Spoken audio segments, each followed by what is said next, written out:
YouTubers, Facebookers and Instagrammers, I'm here to make another video today. We're getting towards spring now. People are thinking about buying puppies. I'm hoping to make a series of videos coming over the months to come.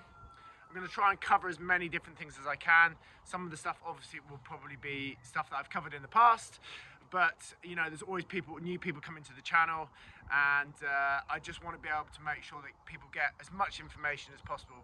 Obviously I can't always cover everything that needs to be covered, as I can talk for hours and hours about all the different little things that are going on within buying these quirky little working breed dogs. So the main thing I want to start off is giving just a little bit of early structure to people, so they have an idea of what we're trying to achieve in the early months. And I guess that first starts with my online clients, especially when I'm working people. I always break the first block down into 5 weeks. So let's say 8 weeks to about 13 weeks. And in that first block, I'm really looking to only do a couple of things really. One is establish a good crate routine, which is your house training. It's also important so that your dog can settle into a new routine, get comfortable.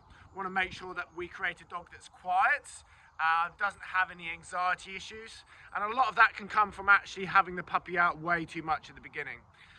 Something else that we want to establish in that early routine is getting a retrieve in place. One of the biggest mistakes people make with these working breed dogs, and I hear this all the time, people will say to me, wow, you know, those springers, those cockers, they need loads of exercise. They can do a lot of exercise very young. Doesn't make it necessarily the right thing. And the real key is that you need to stimulate their minds and not their legs, okay? And what I mean by that is if you sit at a computer for a couple of hours doing an exam or studying, it's quite tiring.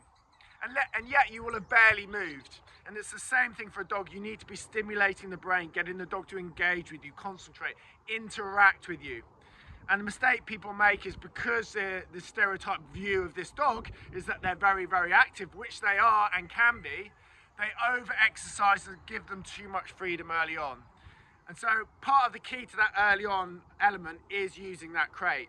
So we're looking to use it for a lot of the time, which helps us establish a routine as far as when we put the dog down for quiet time, and then we're getting it out, taking it outside, hopefully getting it in the routine of only going to the toilet on the grass, bringing it in, small amounts of interaction at a concentrated amount of a very specific thing. I've talked about this in the past a lot. I talk about it with my clients all the time. A very small amount of the right thing. And there's a huge void of time where people genuinely end up going wrong. And that's where novice people are most vulnerable, because you feel you need to fill that space. Well, it's realistic that until probably 15 to 20 weeks is probably the earliest point, if you do your training correctly, where you'll really start to have any manipulating power over the dog. During that period, running up to that period, you need to avoid the dog establishing bad habits. So that's when your crate is your most valuable asset. Obviously, I could talk for hours and hours on this, and when I do consults with my clients at the beginning of their online, we spend 45 minutes, sometimes an hour, going over all the little parts that go with that, especially in the first 5 weeks. The reason why I say 5 weeks, so I take people from 8 weeks to 13 weeks, is at 13 weeks, that's normally the point that I start looking to do lead training. Personally, if they're with me and they're in kennels, I will leave it a bit later, but I appreciate most of my clients are quite keen to get on with that. So that's me bending slightly in the wind for people. But as I said, in that first 5 weeks, we're just looking to establish a good crate routine, which is your friend, which should still give you time and freedom to work in amongst the day without constantly having to watch this pup. I'm always saying, if you cannot give your pup 100% of your attention, put them away, because that's when bad habits start to seep in.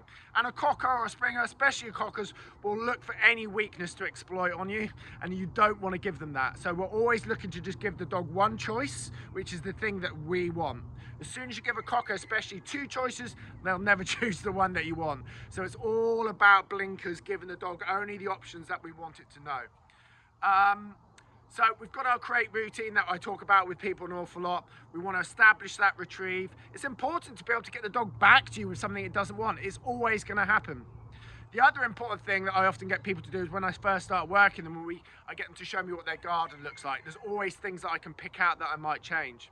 When you first start with these puppies, you want as sterile a garden as possible. I really only want them to treat that as a space to go to the toilet. It's often if they have too much space, at first they're fine, you're tripping over them, you've got to be super careful you don't stand on them, especially in the first week, you end up walking around like a spaceman because you think you're okay. The next minute you turn around and you're stood on your puppy. So easily done. But then only a matter of weeks later, the dog's giving you the run round. Your ideal amount of space really is probably half a tennis court max.